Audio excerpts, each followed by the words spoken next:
işte kar var. Ha tamam.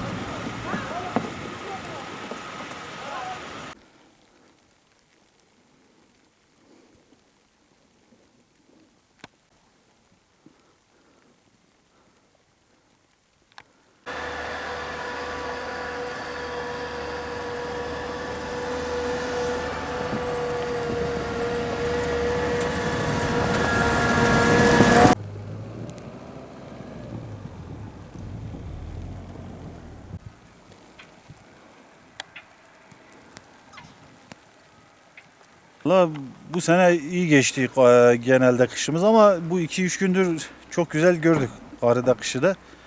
Memnunuz yani biz şikayetçi değiliz kardan. Rabbim ne yaparsa güzel yapar.